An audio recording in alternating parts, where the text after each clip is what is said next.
Mr. Prince, Yes, how are you today? I'm fine. Are you a Muslim, my friend? Yes, it's Mr. Go Live Media. All right. What do you want to say to us, Mr. Go Live Media? I just wanted to know what the subject is today. I see you talking about the stars that have been created to shoot anyone who goes Mm. um, of the realm in the backside, if I'm correct. Yeah, no Uh, problem. Go ahead. You want to talk about that? Go ahead. what's the problem with it? Do you really believe that we can shoot a devil who live in the earth by a star? Why not? The star is so big. Do you know how big the star is? There are many different types of stars, as you're aware. How? What is the smallest star according to science? I don't know, me. I'm not a scientist. Why didn't you tell me? The sun is a small star, as an example, and it's million times maybe bigger than the earth. How you can shoot a star to the earth to destroy a little tiny genie who your prophet tried to capture him, and even he have hold on him, and then you want to need a star to shoot him to prevent him from going. This is a Star War of George Bush. Oh, it's actually referring to black magic. So, I mean, not the soothsayers and the fortune tellers. What black Um, magic, my friend? What black magic? Read with me. It says the shayateen. You know what shayateen mean, right?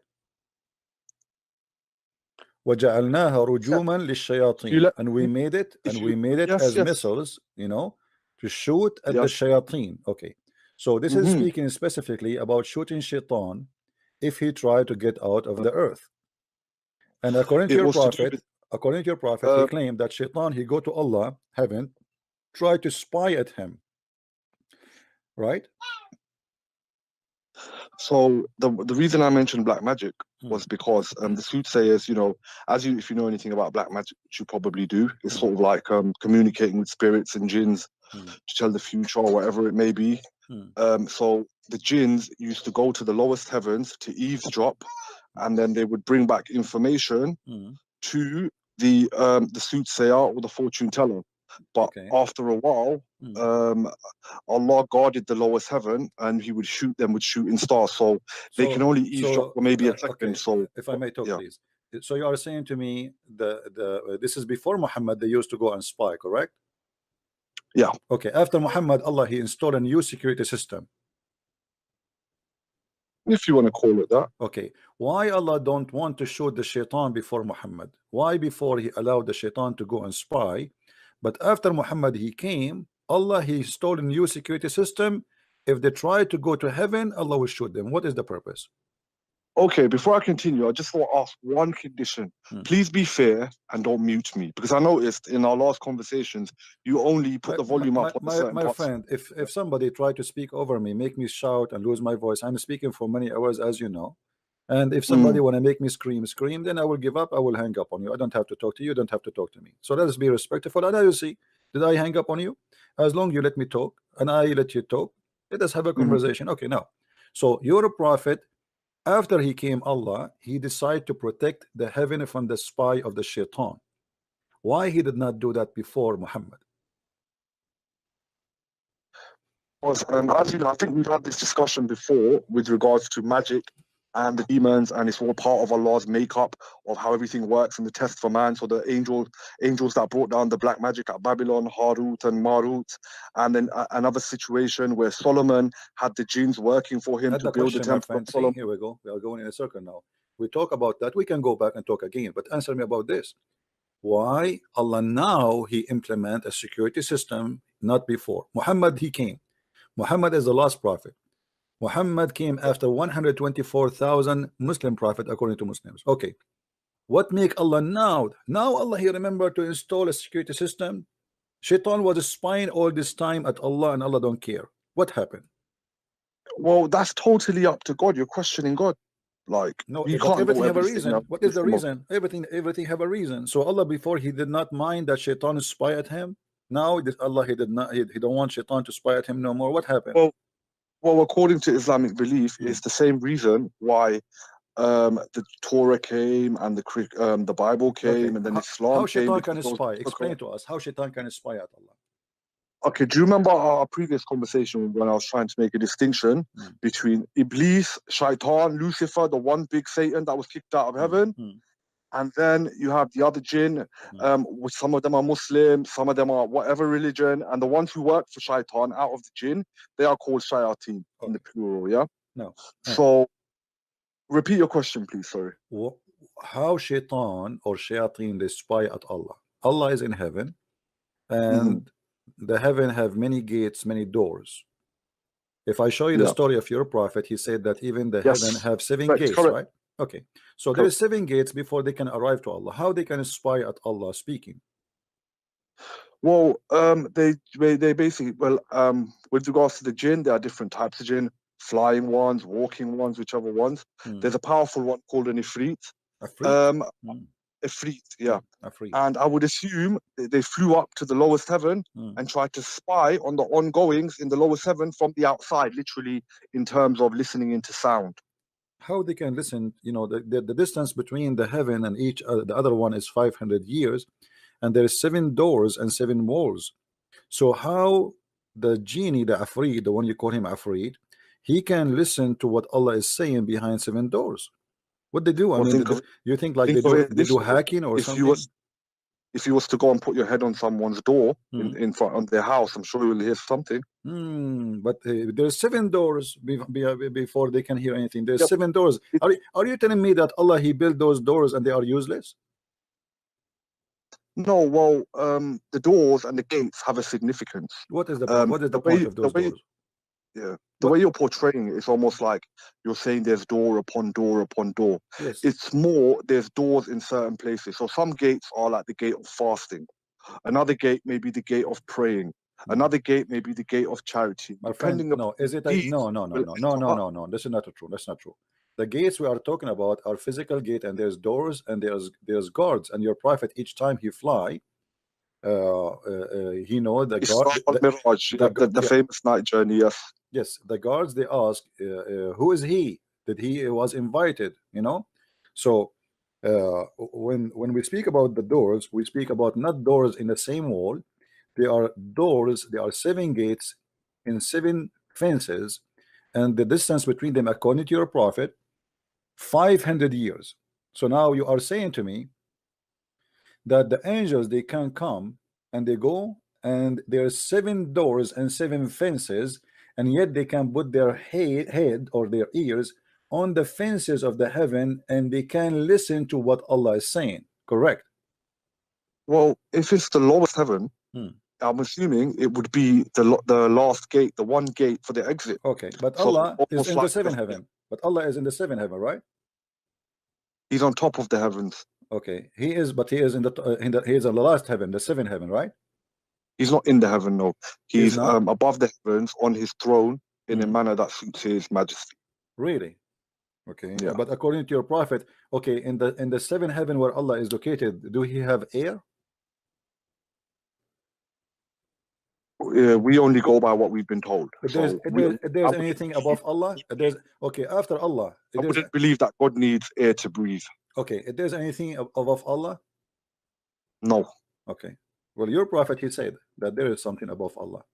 Read with me, please. This is Sahih Hadith says, I said, O Allah Messenger, where was our Lord before he created his creation? He said, he was above the cloud, before which was air, and above which was air and water. Do you see it? Hold up. It's because I'm on the Skype. I'm not actually looking at the YouTube, but I'll be there shortly. But anyway, you continue. Okay, so Allah, he is not as Muslim they claim. Here we go. There's air above him, and there's air underneath of him, and there's even water there. So, you know, you say to me that Allah is above the heaven. He is in, you know, in a place where there's water and air, and there's air above him, and there's air underneath of him. Now, maybe because there is air, the shaitan, he can spy at him, because as I know, sound does not travel in the space. Scientifically, yes. So how the shaitan can hear the sound of Allah if the space is empty and there is no air? Well, once again, we believe in the unseen and the knowledge of the ghaib, as they say. And whatever God wills, he wills. And if he said it, we believe it. Okay.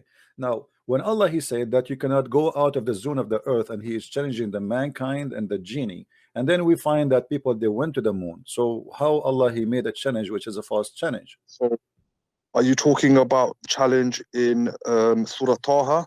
The chapter of Ar-Rahman. Ar-Rahman, chapter of Ar-Rahman. Ar-Rahman. Yeah. Yeah, La tanfudu illa bisultan. Yeah, right, okay. right. Okay. Well, he made this challenge after he's created the barrier with the shooting stars. Okay, but after that, the American they went there, the Russian they went there, and and how this happened. So how Allah he challenged the man and the genie to go, yet they go. No, no. You're talking about NASA missions and comparing them to the lowest heavens. The lowest heavens cannot be seen, and they cannot be reached by our means. Oh, they cannot reach. Okay, These are humans. okay. We're Hold on. Isn't it your God Allah? He said that we decorated the lowest heavens with the stars. I'm not sure. Can you bring up the reference? Well, what do you mean? I don't know The reference. Suddenly you do not know the reference. Here we go. The reference in front of us, and chapter 67, verse number 5. And we have adorned the lowest heaven with lamps. So the lowest heaven starts from where the lamps are exist, and we belong to a lamp. Actually, we as an earth, we belong to the sun as a group of planet, correct? We have adorned the lowest heavens with lamps, and we have made such lamps as missiles to drive away evil ones. Yes, but that could be paradise within that heaven. It could be just referring to it as the sky. The sky. No, my friend, according to your God, according to your God, there's only stars only in the lowest heaven. So, if you arrived to where there is stars, which is the space we have around the earth, you are in the lowest heaven already. So, Shaitan he arrived to the lowest space where the stars are in this space. And then we know that the space is empty and there's no voice can go through. How Shaitan he can hear Allah from the seventh heaven? Because in the realm of the jinn is a totally different realm compared to the realm of mankind. So what about the human being? What about the human being? Okay, what about the human being? We go back. So when Allah he challenged the genie and the human being to go out of the zone of the earth. You know what the zone of the earth, right? Yeah, skies and the galaxies. So how they were able to go out of the zone? No, the zone of the earth is not like a galaxy. What galaxy? The zone of the earth is you cannot leave the earth. As simple as that. Right. Well, like I said, in the world of the shayateen, we're not really in the world of the unknown. What about the human? The human. There'll be different laws of science. There'll be different laws of science. Well, they went up there. They didn't see the paradise. They didn't see anything with their eyes. Okay, they question. still today haven't seen a jinn. Question: how your prophet he went there? It was a miracle. How? He physically went there. It wasn't in a. How he went there? Well, he went on a beast called Burak. It's not necessarily a winged horse, as people say, but it is between the sizes of a horse and a donkey. It's something that's not of this world, so it's hard to describe. Okay, flying, but that doesn't have wings, correct? Okay, so in that heaven, the paradise of Allah. It might have wings. I think it does have wings. No, I never saw that it says have wings. I don't know. I never saw that. Maybe you can show me. I will learn from you. But as I know, it is a sexy female mule, very white, because Allah he hit the black people and he hit the color. Where did you get this stuff from? Yeah, because where did you get this sexy female mule?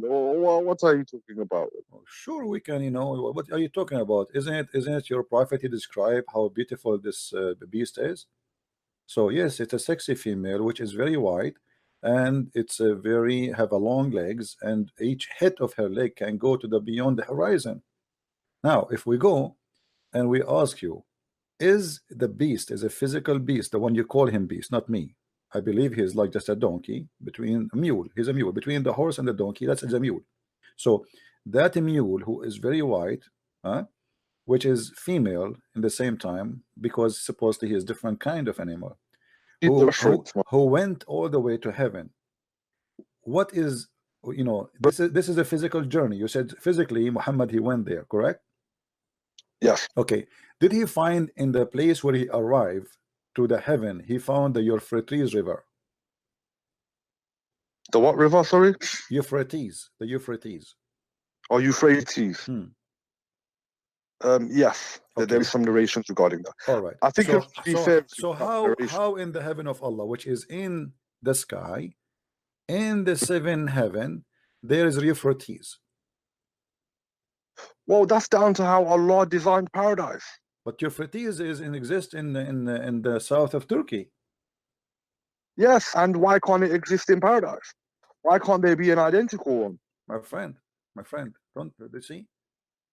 Euphrates, you see, the Old Testament speak that the garden of Adam and Eve is in a certain location, and it mentioned even the river Euphrates, but it makes sense. This is in the earth. The garden of Adam and Eve in Christianity and Judaism is not in the sky. It's a garden in earth. Now, your prophet, he found that Euphrates and the Nile River are from the rivers of heaven. So if his heaven is up in the seven galaxy, whatever it is, how we find the Nile River and Euphrates there? Because it's down to God how He wants to design things. Like, I mean, my you're friend, going but they into are the not realm. there. They are here in earth. If you're a prophet, Yeah. he went how they are, how the Nile is here in Africa, go through Ethiopia, go through Egypt, all the way to the sea, and then we find that the river of the Euphrates start and under the tree of Allah in the seventh heaven. Because it could be identical rivers. Like I said, we don't really have a map of the geography of paradise and heaven, do we? Ah, okay. So, but don't you think that Muhammad here is making up stories that this is a heavens, that this is mount, like this is this is what heaven is about, and there's rivers. One is called Euphrates, and one is called Nile, and obviously he's confused between the Garden of Eve and the Garden of Eve in Islam and the Garden of Eve in the Bible.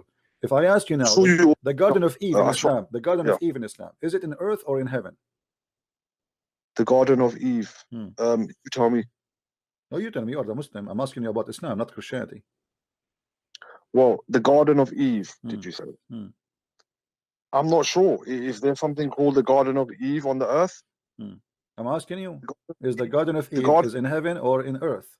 The Garden of Adam Eve, and Eve. where Adam and Eve they The, used to be living there, is it in heaven or it's in earth? I would say it's in heaven. All right, that's a good answer. According to Islam, yes. According to Christianity, no. Now, as long you agree that the heaven of Adam and Eve is in there in the heaven, and Muhammad he says that there is a tree where underneath four rivers they come from there, and then we find that the Nile River and the Euphrates River, they are here in the earth. There's no way they are coming from heaven. I mean, this is very silly. Obviously your So, prophet is very confused about where are they located and what heaven he's talking about. There's no way Muhammad he went to the sky, yet he is talking that he found the Euphrates River and the Nile River coming out of the tree of Allah. it's possible. As you know, as a Muslim, you know, when you ask me, could your prophet have lied? You probably already know I'd rather jump off a tall building than ever say my prophet, peace be upon him, lied. So who? The Prophet Muhammad, peace be upon him. Rather, before I accuse the Prophet of lying, I would rather die 50 times over. I'm sure you're aware of it. I'm not asking you to accuse anyone. I'm just trying to have a conversation for you, my friend. I'm not insulting.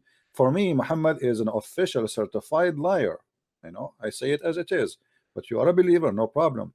But as you see, you're a prophet. He claimed that he found rivers and he called them Sihan and Jihan, and those are rivers are exist in the Middle East. So Sihan and Jihan and Euphrates and the Nile, he found them where?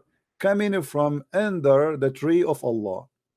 And then we find in the Quran that Muhammad is speak about that if you go to heaven, Allah will try to shoot you. And where the heaven is, the lowest heaven where it is, this is where he shoot the shaitan, in the lowest heaven where the lamb are located. Okay, now Muhammad here is arriving to the Nile and to the Euphrates. So he did not go to heaven.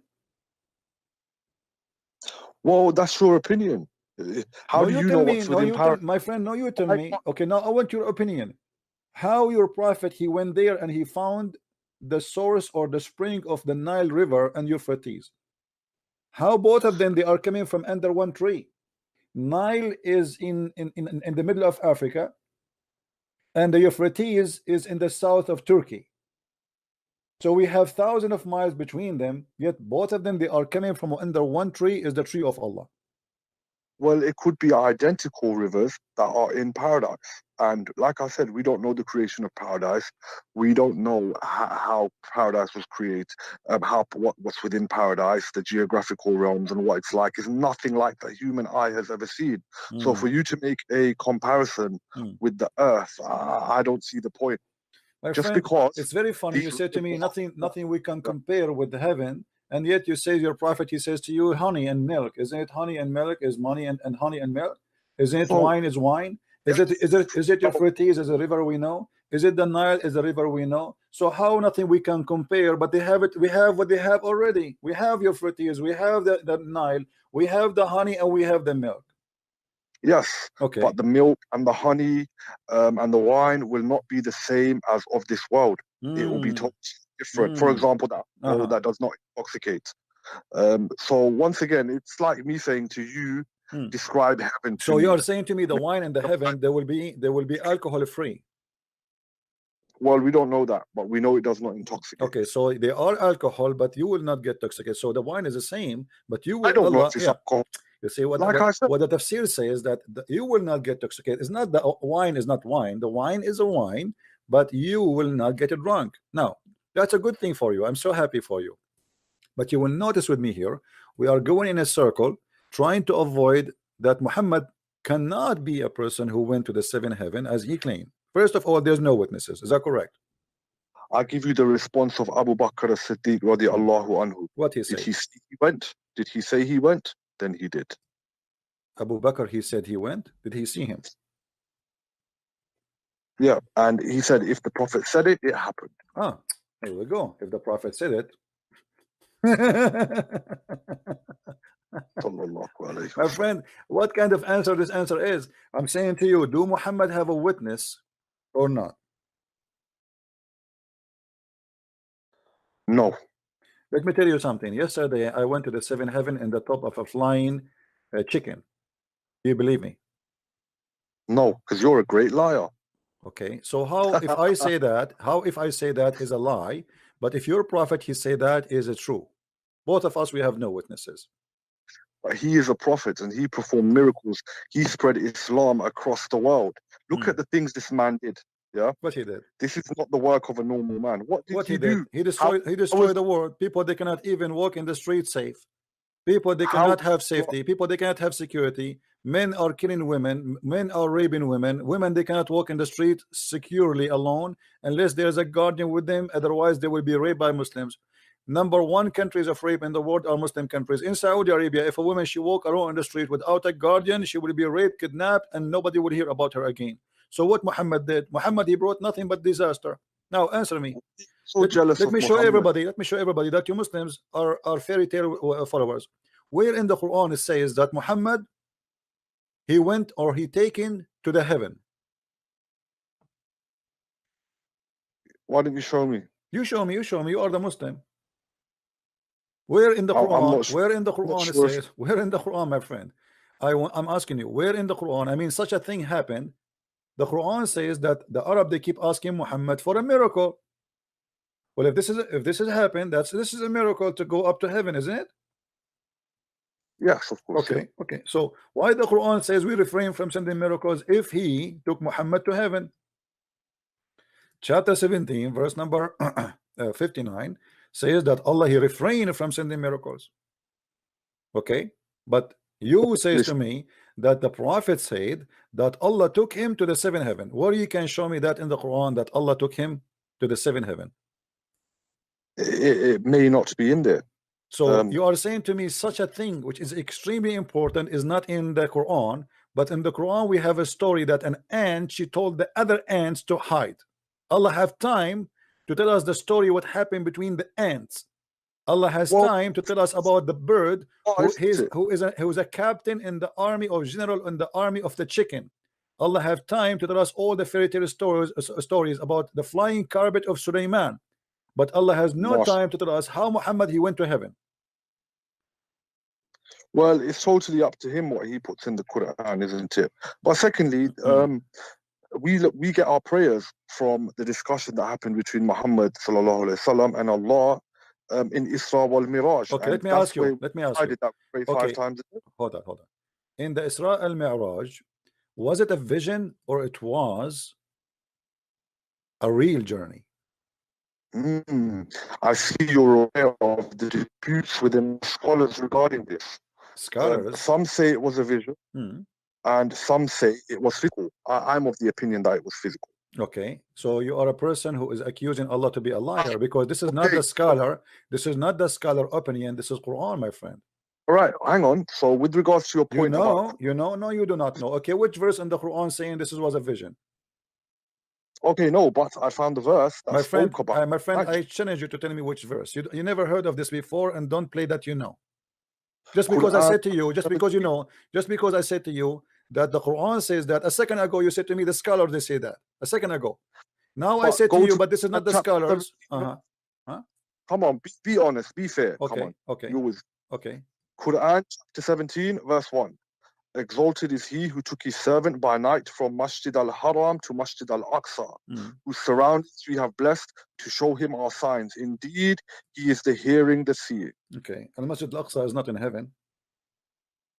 Yeah, but you never thought. But he told part of the journey. My friend, Come on, focus with me. Focus. Don't be nervous. Don't be nervous. Don't be nervous. Take it easy. Take it easy. Take it easy.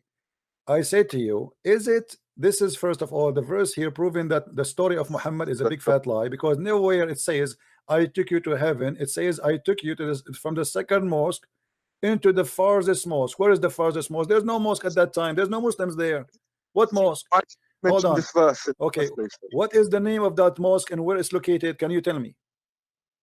In Al-Aqsa in Jerusalem. Aqsa is just the farthest. Is not a word. Is not a name. It's just a mean far away. The far away mosque. Where? Come on, you're all aware that my friend, Al-Aqsa in Arabic, you can ask any Arab guy. The word Aqsa mean the farthermost, the most far most. Muslims, there was no Muslims around the world. What mosque? When the first mosque is built in Jerusalem, after you occupy Jerusalem, after you invade Jerusalem, and Umar al-Khattab, he took it over, and then you start building mosques. So what mosque Muhammad is talking about that he went during the night? Trying to say Masjid al-Aqsa was built by Umar al-Khattab. Is that what you're trying to say? My friend, there's nothing it's called Al-Aqsa. This is a lie. This is a lie. There's nothing it's called Al-Aqsa. Long after that, Abdul Malik ibn Marwan and other caliphate, they start destroying temples from Lebanon and other countries and taking rocks and build a mosque there in the top of a Jewish temple. There's nothing it's called Al-Aqsa. It's a lie. It's a big fat lie. Same time, my friend, as you see here, where is in the verse it says that Allah he took Muhammad to heaven? I asked you where in the Quran it says that Allah he took Muhammad to the heaven. Can you show me the verse? I repeat that again. Okay, well, part of the verse tells you of the miraculous journey, right?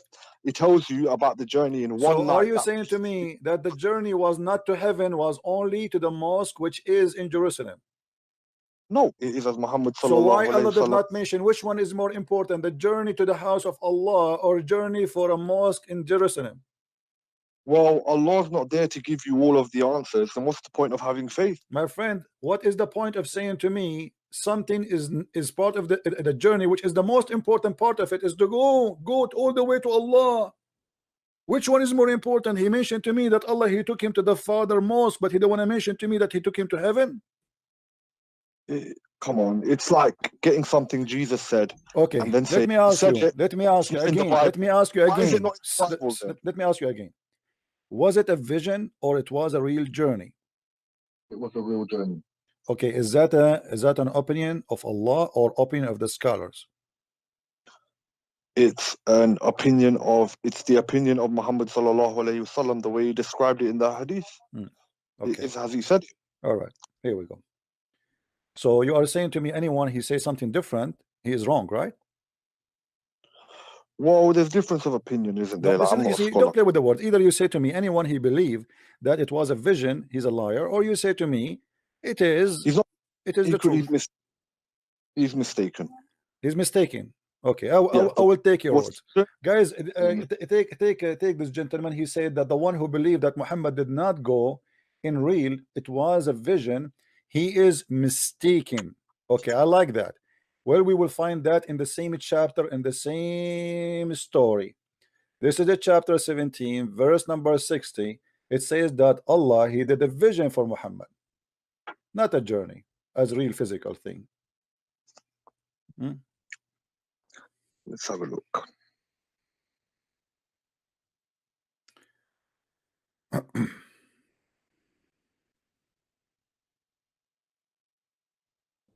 It's nice to know you unblocked me though. I was expecting to be blocked when I called. Hey, my friend, I don't block you unless you start calling names and start speaking over me. Don't let me talk. So now, does it say there that Allah, he showed him a vision, not a true journey? We told thee that thy Lord doth encompass, or you put something in the way. No, it's in the front of you. And when we said to you, surely your Lord encompasses men, and we did not make the vision which we showed you but a trial for men, and the cursed tree in the Quran as well, and we curse them to fear, but it only adds to their great inordinancy. Is it a vision or it's not? Well, you're going to have to bring up the tafsir of that verse. No problem. Tafsir. My friend, this is the same chapter that's in the front of you. This is about Al-Isra. Everything there is about Al-Isra. Okay. In Al-Isra, Allah, he says that Allah, he's saying to Muhammad, we showed you a vision. What is the vision Muhammad he saw in the story of Al-Isra?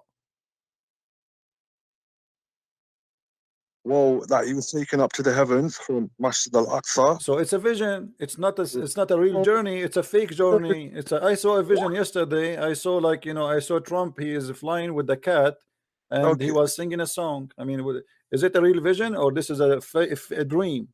Sounds like a hallucination. But yeah. Okay, thank you. So as long, my friend, as long, hold on, my friend, hold on, please. My friend, hold on. As long you mention that somebody sound like he have an illusion. Did your prophet suffer from such a thing in his history? If we open the medical file of your prophet, did your prophet he suffer from illusion? Yes or no? You tell me. Well, according to your according to Islam, yes. According to your religion, that the prophet, even he imagined himself having sex, but in fact he did not. And this is Sahih al-Bukhari saying the prophet continues for such and such a period of time, imagining that he had sex with his wives, but in fact he did not. So you said to me that this is sound like an illusion. Okay, Muhammad is suffering from illusion. It's been proven by Muslims themselves. They believe their prophet, he was under an illness, which is, they call it black magic or whatever they call it, but obviously he imagined things. Even his sex was not real.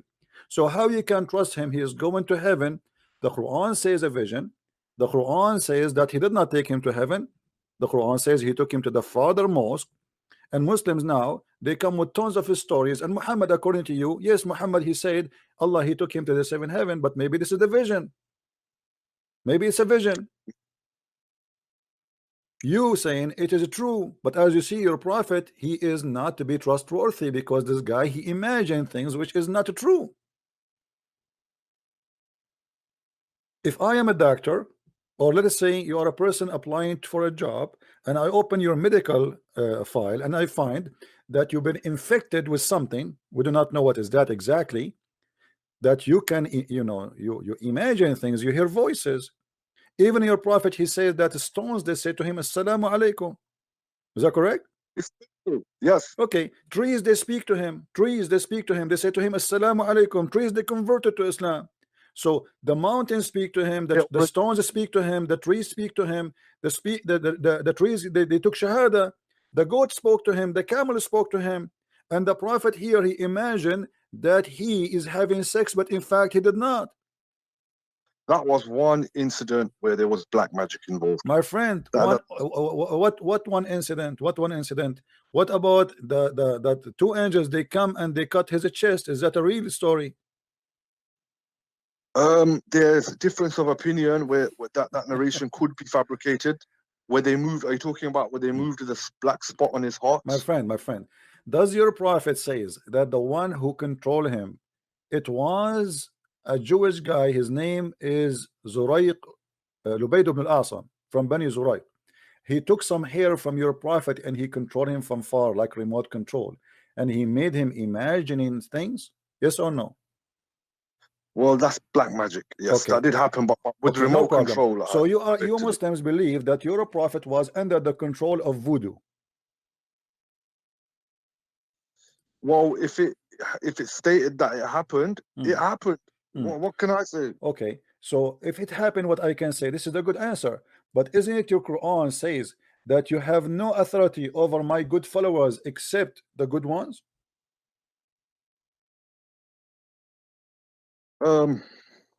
Maybe, yeah. What do you mean maybe? Yes or We've no? done this argument. Okay, We've had we this did. conversation. So how Muhammad here is imagining things, and this is from Shaitan, and Muhammad in the Quran, Allah he said to him that Shaitan have no authority over the one who is good except the one who follow thee, which means follow Shaitan. So in order for Shaitan to control Muhammad, he have to be following thee, which means following Shaitan. So the story you are talking about proving that Muhammad he is following thee. Who is the Yeah, Shaitan? that's the saying that people that do black magic now and affect good Muslims that are believers, they still affect them. It doesn't mean that they're following the shaitan. It's just something that Allah laid down as a test to be used by men of our time. So When is it Harut black and magic Marut is a black magic satanic or it is godly thing? is satanic. Okay, so here the verse saying that as long as satanic, it's mean this is from the authority of Shaitan. So as long as You always satanic, tired. this is from the power of Shaitan, correct? Black magic is from the power of shaitan. Okay, yeah. But so as long it the can Quran only saying, be my friend, it can only be it can only work if God wills it to work. okay, no, that's not true. The verse here saying عبادي ليس لكم إن عبادي ليس لك عليهم سلطان إلا من اتبعك من الغاوين. So Allah by his authority he said that okay, I will not let you control any of my good followers, but I will let you control the bad ones.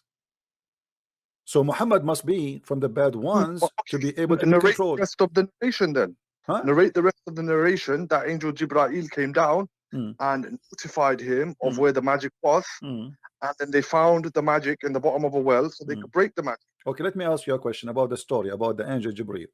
The angel Jibril, he came and he did investigation and he found where the magic is. Where he found the magic? In the bottom of a well. Okay, the magic is thrown in the bottom of a well. How that can happen? He literally, when I say that, I mean he took some hairs off his comb, okay, loosened it, and threw the hairs in the bottom of the well. All right, Muhammad was camping his beard like hijab, and some hair come in his, and somebody took it and he controlled somebody. Your prophet was controlled by some hair, correct? Yeah, with black magic. All right. Well, controlled is a strong word. That's mean that anyone in the world now can control anyone who knows the words to say, he can take some hair from somebody and can control somebody by controlling his hair, right? Controlling his hair, but it depends on the power of that magician. Why the guy who throw the hair, which is giving him the power of Muhammad there, and why the angels they have to do investigation if they are angels of God? Don't you know what people do? Where did you get the word investigation from? Well, here we go. You see, read with me carefully. Okay, my friend. Hold on. Read with me the story. My friend, the story in front of us. There come to me two men. And what happened? Two men, they come to me. Who are those two men? One of them is Jibril. Do you agree? Does it say that in the narration? I don't know. I'm asking you, who are those two men? They are two angels. And my friend, I have not memorized narrations. I'm not a okay, no problem. Here we go. Your prophet saying, there come to me two men. One of them sat near my feet and the other near my head. And the one near my feet asked the one near my head, pointing at me, what's wrong with this man? Two angels, one of them he do not know. The other one is smarter. The other one play ignorant. Good cop, bad cop. The later replied, he is under the effect of magic. The first one asked, who had worked magic on him? The bad cop, he don't know. The other one replied, Lubayd ibn al-Asam. Okay, so now we know who is the one who did that to him. The first one asked, what material he did use? The other one replied saying, the skin of pollen from of a male made date tree, with a camp in the hair stock, kept under a stone in the well of Dahran or Dahron. Then Scroll down. Why okay, did you take it off? huh? Scroll down on the narration. Okay. And then the prophet went to the well and said, this is the same well which they shown me in the dream. Was that a dream? Well, it sounds to me like he got wahi, revelation from the angel to tell him where it was. Okay, so your prophet, obviously he see things in his dream, correct? Yes. Okay, now after Muhammad, he saw that dream and he found what he claimed, that the magic causing him to be bad. Was Muhammad better? Causing him to be bad. It doesn't say this. No, because he was under magic, he was controlled by magic. Is Muhammad now smarter, better? Well, that's a bit of a funny question, isn't it? Well, no, okay, now we found the reason, and the angels, they told him where is the magic. Now, did Muhammad change? He became better, became healthy. Well, once they dismantled the magic, he was fine. Really? Yeah. How you know? Well, the effects of the magic were broken once they dismantled the magic. All right. Let us see if Muhammad was fine after the angels they came to him. How you can prove to me that Muhammad became fine? This is a challenge. I will give it to you.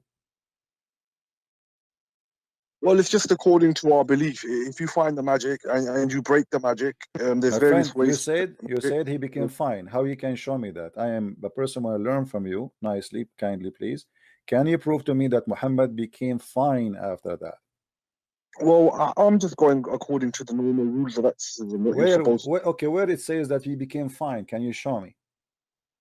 Just because something doesn't say that, it doesn't mean that it's not true. Okay, my friend, very simple. You said he became fine. In order for you to know he became fine, that's mean you have some reference to show me, because you were not there, I was not there, right? So we did not witness what happened. So you need to show me where you get this information from that your prophet became fine. Well, I can give you the counter statement of where can you show me that he wasn't fine. All over the whole Quran is proving Muhammad not to be fine. Everything in the Quran is proving Muhammad to be not a person who obviously he is a person suffering from mental issues. Choose for me a chapter in the Quran. Choose for me a chapter in the Quran is not full of mental issues. My friend, when you're a prophet, he said that if the man have orgasm first, the baby will be like the father. If the women have orgasm first, the baby will be like the mother. Was he fine, or he was suffering from mental illness? He was fine. So you believe, you as a Muslim, that if a man have orgasm first, the baby will look like the father, and if the women have orgasm first, the baby will look like the mother? Well, this depending on scientific research. I'm not a scientist, but I would take my prophet's word. Do you believe in that or not? Do you believe really, you as a person who have a very healthy brain and you are not under black magic, do you believe that if a woman have orgasm first, the baby will be a boy, a girl, and if the man have orgasm first, the baby will be a boy? Do you believe in that?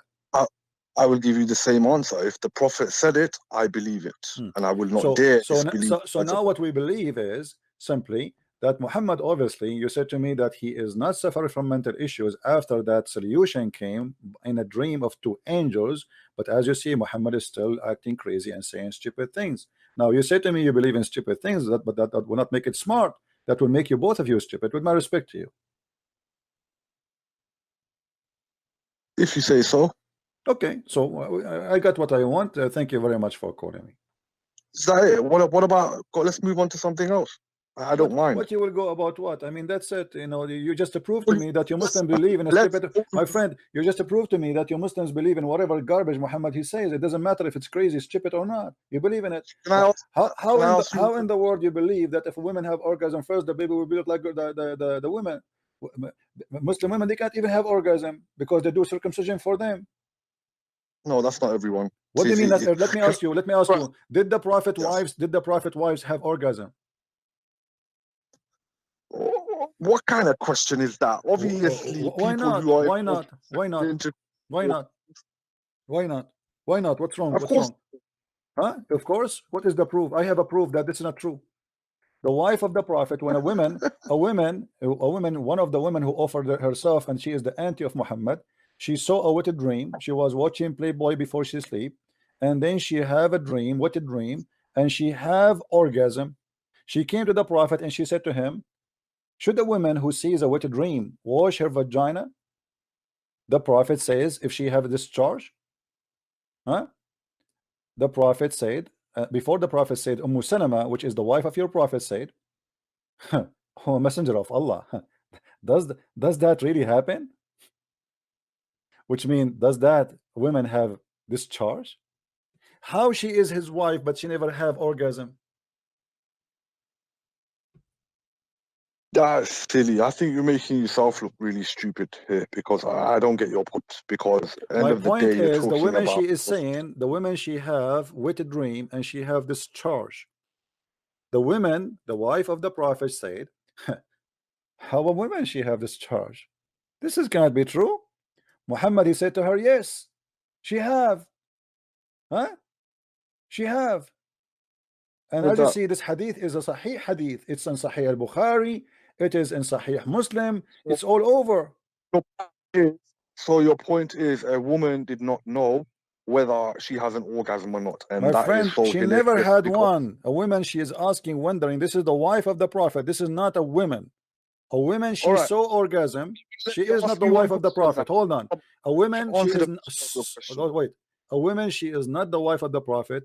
She is asking if she see what a dream, touching her vagina, having orgasm, should she wash? The wife of Muhammad, she said, because she said that a woman she have this charge. Does this happen? Muhammad, he said to her, yes. The man has this charge and the women have this charge. When the man have this charge, i.e. the sperm, and he's explained to his wife, the man discharge, i.e. the sperm, is thick and white, and the women discharge is yellow.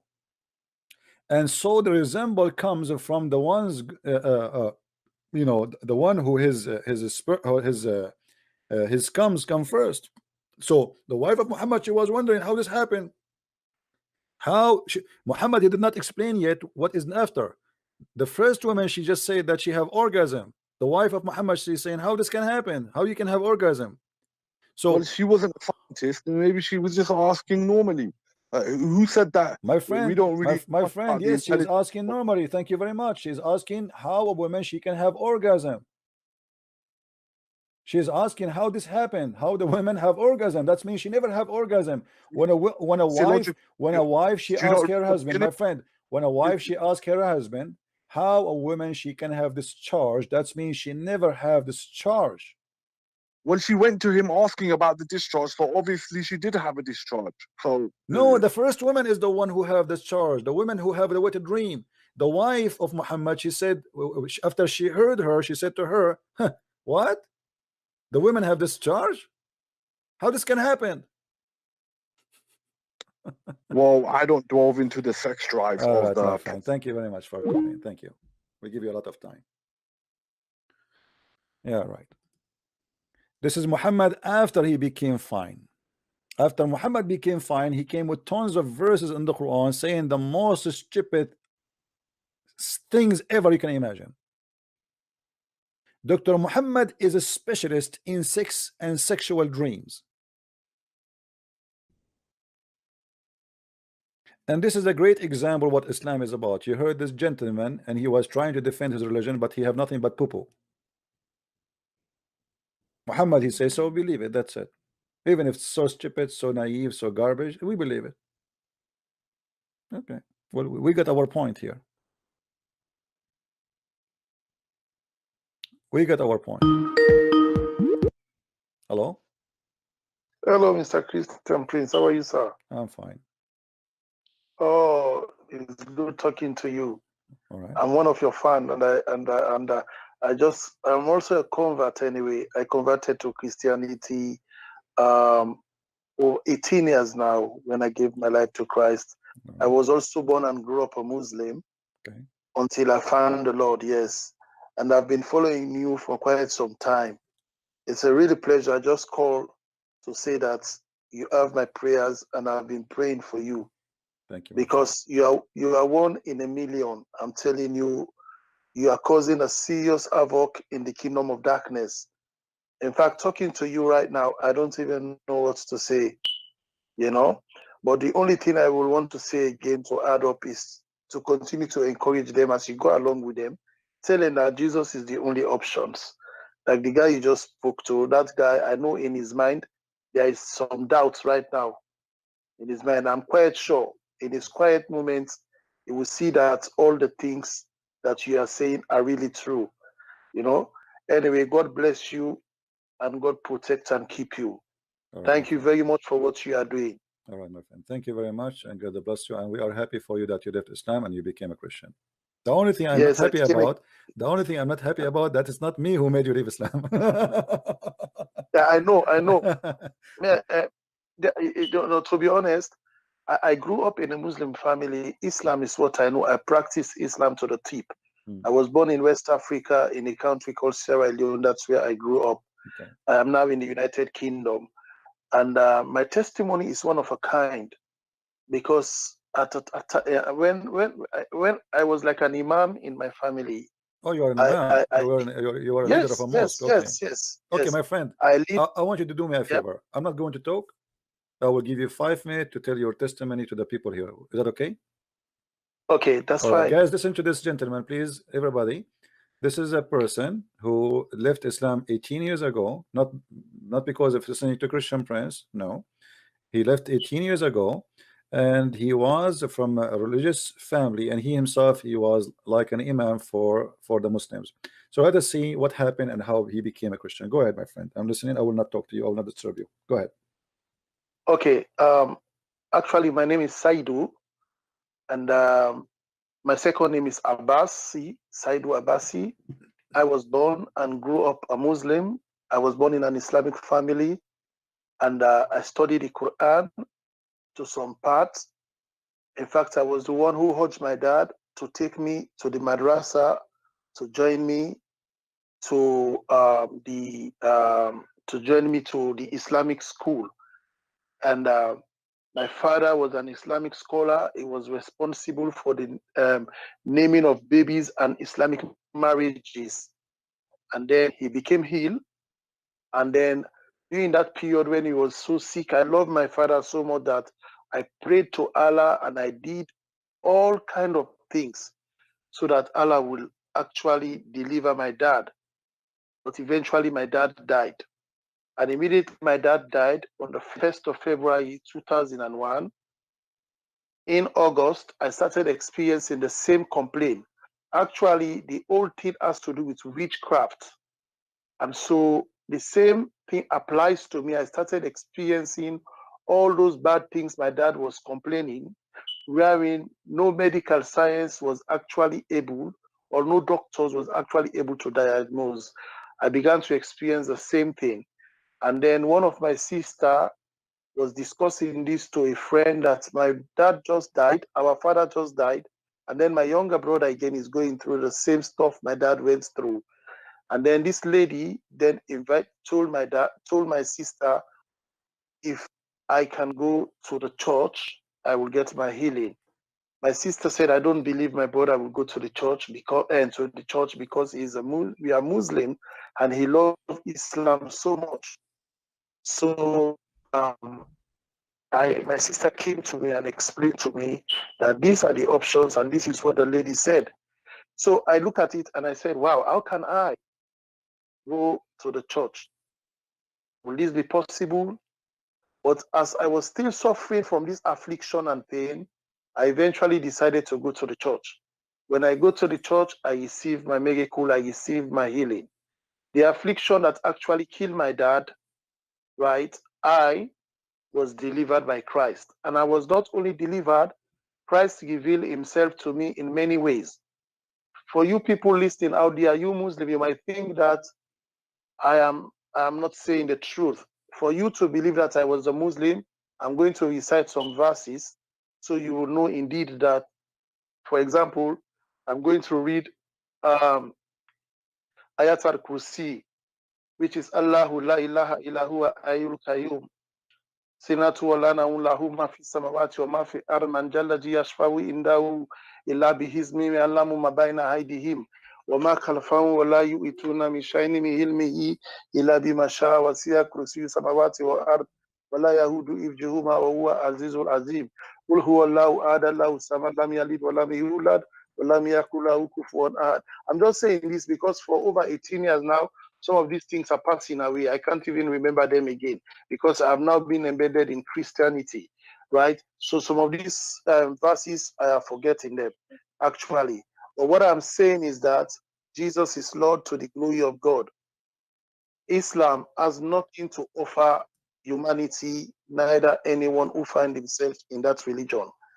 What Christian Prince is doing, right, is the right thing. And God has called him for this day and for this age to the Muslim world. He is a professional in what he is doing. So I want to encourage every Muslim listening there, right, to consider their faith.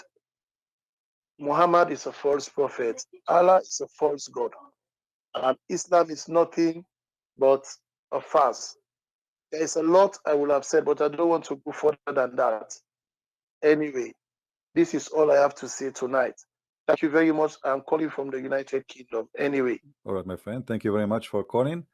And we are blessed with your call. And I hope that you will be able to bring more people out of Islam to the light of Christ so they can Amen. enjoy eternity and love of the Lord. Thank you very much for the call. Amen. Thank you, Christian Priest. Thank you. God bless. Take care. Hello. All right. If you notice, the Muslims, when they speak to us, they try to insult. A Muslim, he says to me, his name is Dan in the chat. He said, Christian Prince, did your grandmother have orgasm? I mean, supposedly that is, I mean, how silly is that? And if she have an orgasm, is that bad? She's married to my grandfather. Good job, my grandfather. You're a prophet. He have tons of wives, yet his God, who promised him a power of 4,000 men in heaven. Isn't it your God who promised every man to have the power of wife 100 in heaven? And your prophet, he been promised the power of 40 men of people of heaven. That's mean he have the power of 4,000 men, yet he cannot make his wife have orgasm. Well, if your prophet cannot use his private part, let him use something else, my friend. Your prophet was having sex with what exactly? Maybe he was doing it even in the wrong location.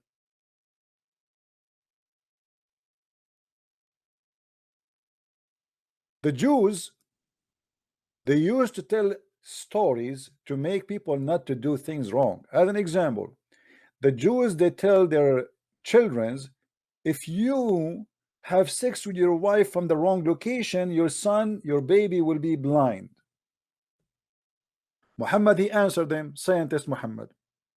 He said, your wives are the same as a ground. Dig in your ground wherever you wish, which means don't worry about ifing females in the wrong location. Go for it.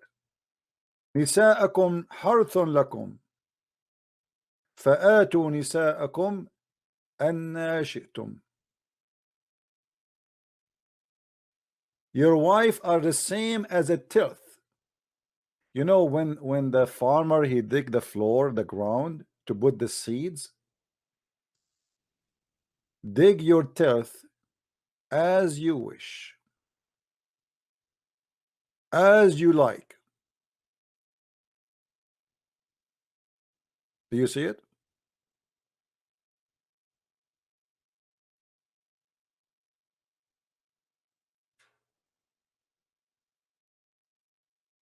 Yani Abdul. No, the Muslim, they try to say this is a position, but the fact is not a position. This is about location, because the Jews, this was an answer for the Jews who believe that if you have sex with the wife from the wrong location, your child will become blind. And this lies they spread because they don't want men to practice that. But it's a fiction anyway.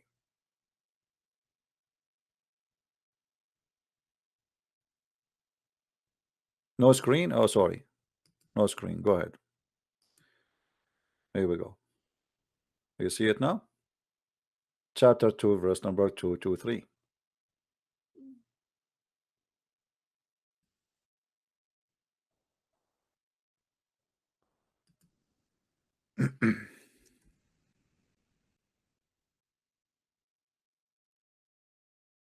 Do we have any Muslim want to call us?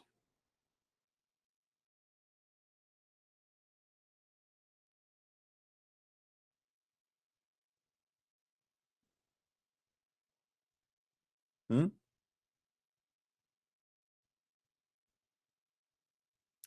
There is a guy, there is a story.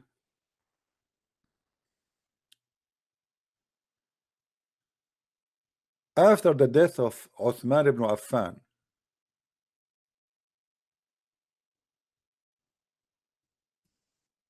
one of the companions of Uthman said, if I know who is the one who killed Uthman, I'm going to excuse my language, I'm going to him. A gay was listening and he said, I am the one who I am the one who killed Uthman. So the companion, he made this man bend over, and he started doing him. And the gay from underneath was saying, if I know that killing Uthman will bring such a punishment, I would love to kill Uthman every day.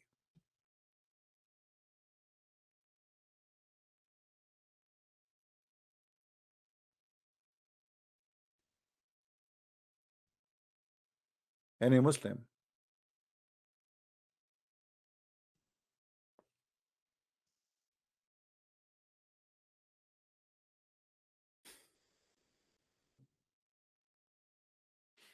Hmm? Actually, if you have my books, Six and Allah, you will see tons of stories, all of it documented from Islamic books, and Muslims cannot run away from it.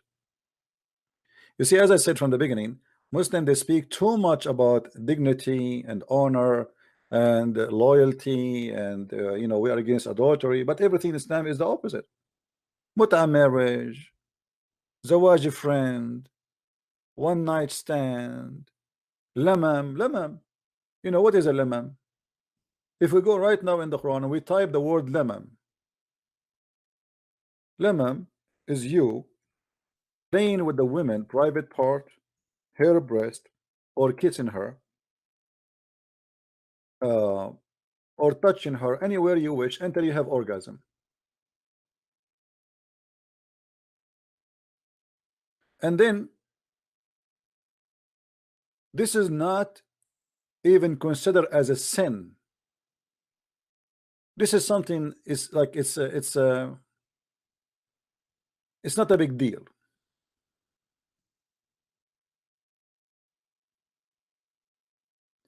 So what is the great shameful sin in Islam? If you have intercourse with the women not in a legal way, not necessarily by marriage, because you can have sex with your slave, she's not your wife. You can have sex with a woman, she offer herself to you if you are a prophet like Muhammad. You can have sex with watermelon. You even can order a child slave to use her hand or his hand to play with your private part. That is not even sin.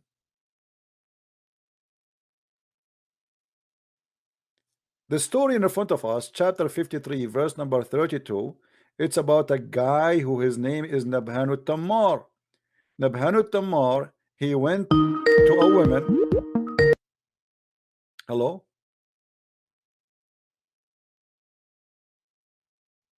Are you there? Muhammad, are you there? Hello? If you don't talk, I will hang up on you.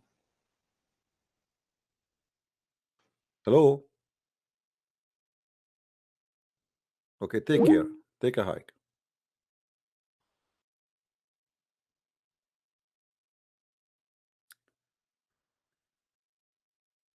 The Banu Tamar, a woman, she came to him and she said to him, he said to her, go inside the store. Inside the store, I have for you a lot of better fruits. Tamar in Arabic mean the guy who sell palm date fruits. As simple as that. Hello? Hello?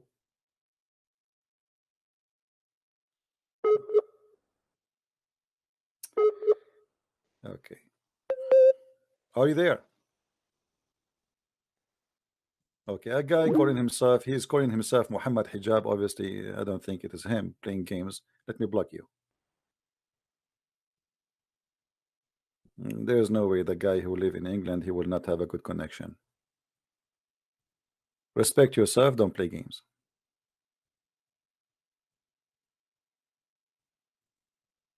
Anyway, if we go and see the story of Nabhanu Tammar,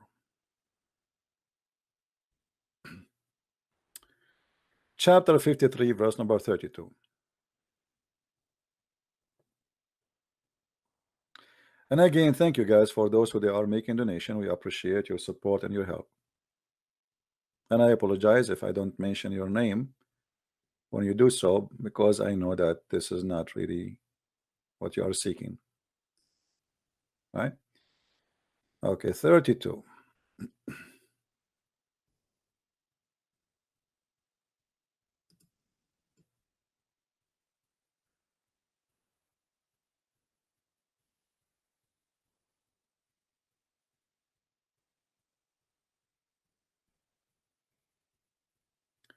Look what Muhammad, he speak and he teach the Muslims. Muhammad, he teach the Muslims that every human being, he commit adultery because Allah, he forced him to do adultery. Allah, he wrote for you in your destiny to be an adulterist.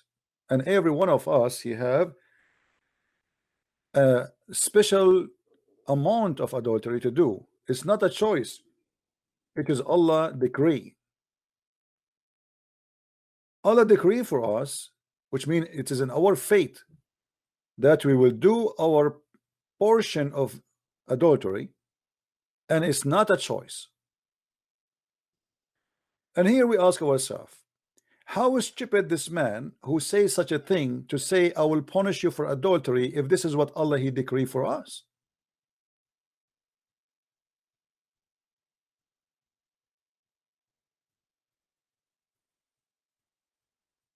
Do you see it? I mean, have you ever heard of a stupid cult like this? If he is the one, Allah, he wrote my destiny, my partition of adultery, zina mean adultery, and a man, he cannot run away from it because this is written for you. So why you are going to punish me for what I did, which is the fault of Allah?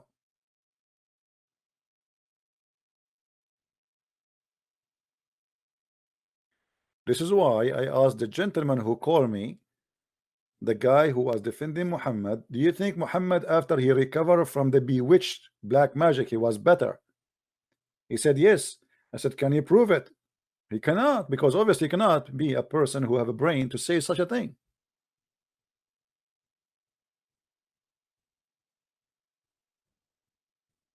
What is the wisdom of punishing me for a sin you write for me? The same as what happened to Adam. According to Islam, Adam was a victim of Allah.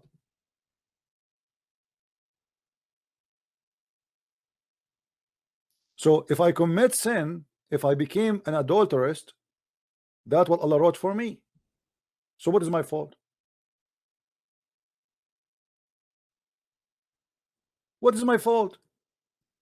We should punish Allah, not the one who commit adultery. The one who is playing games with us is Allah. He is a scumbag. He make me commit adultery, and then he punish me for what he made me do.